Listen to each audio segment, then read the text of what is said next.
Oil പേസ്റ്റേഴ്സ് use ചെയ്യാതെ സിമ്പിളായിട്ട് എങ്ങനെയാണ് ഒരു മാജിക് സ്ലേറ്റ് ഉണ്ടാക്കേണ്ടതെന്ന് കാണിച്ചു തരാം. ഇതിപ്പോൾ ചെയ്ത് നോക്കാനുള്ള കാര്യം വേറൊന്നുമല്ല, പുതിയതായിട്ട് ഒരു ബ്രഷ് പെൻ വാങ്ങിയിട്ടുണ്ടായിരുന്നു. ഇതുകൊണ്ട് എന്തെങ്കിലും ചെയ്ത് നോക്കണമെന്ന് ഭയങ്കര ആഗ്രഹമായിരുന്നു. അപ്പോഴാണ് ഈ ഒരു വീഡിയോ കണ്ടത്. പിന്നെ ഇതുണ്ടാക്കാൻ വലിയ സമയമൊന്നും വേണ്ടല്ലോ, അപ്പോൾ പിന്നെ വിചാരിച്ച് ഇത് തന്നെ ചെയ്തേക്കാമെന്ന്. പിൻട്രസ്റ്റിൽ ബ്രഷ് പെൻ കൊണ്ട് ചെയ്യുന്ന കുറേ ബോർഡ് ഐഡിയാസ് ഒക്കെ കണ്ടിട്ടുണ്ട്. അതുകൂടി ഇനി ചെയ്ത് നോക്കിയാലേ ഒരു സമാധാനമേ ഉള്ളൂ.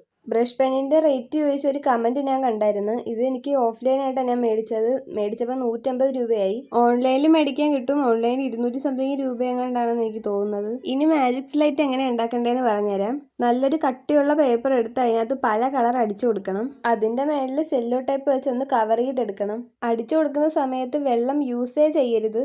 വെള്ളം യൂസ് ചെയ്ത് കഴിഞ്ഞാൽ സെല്ലോ ടേപ്പിൻ്റെ മേളിൽ ഒട്ടും കളർ പിടിക്കത്തില്ല. അപ്പോൾ എല്ലാവരും വെള്ളം യൂസ് ചെയ്യാതെ വേണം കളർ അടിക്കാനായിട്ട്. കളറൊന്ന് ഉണങ്ങി കഴിഞ്ഞാൽ നമ്മുടെ സംഭവമൊക്കെ റെഡിയായി. എഴുതി നോക്കാനായിട്ട് ഞാൻ മഷി തീർന്നൊരു പേന എടുത്തേക്കുന്നത്. നിങ്ങൾക്ക് വേണേൽ പെൻസിൽ എടുത്താലും മതി, ഇതുപോലെ തന്നെ വരുമെന്ന് എനിക്ക് തോന്നുന്നത്. എഴുതി നോക്കുമ്പോൾ നല്ല അടിപൊളിയായിട്ട് വന്നിട്ടുണ്ട്. എഴുതി കഴിഞ്ഞാൽ ഒന്നുകൂടി ബ്ലാക്ക് കളർ അടിച്ചു കൊടുത്തു കഴിഞ്ഞാൽ നമുക്ക് ഉണങ്ങി കഴിഞ്ഞാൽ പിന്നെ യൂസ് ചെയ്യാൻ പറ്റും.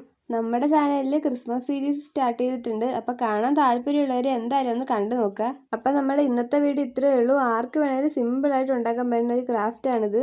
അപ്പോൾ സിമ്പിളായിട്ടുള്ള നമ്മുടെ മാജിക് സ്ലേറ്റ് ഇവിടെ റെഡി ആയിട്ടുണ്ട്. ഇഷ്ടപ്പെട്ടതിന് എന്തായാലും ചെയ്ത് നോക്കാൻ മറക്കണ്ട.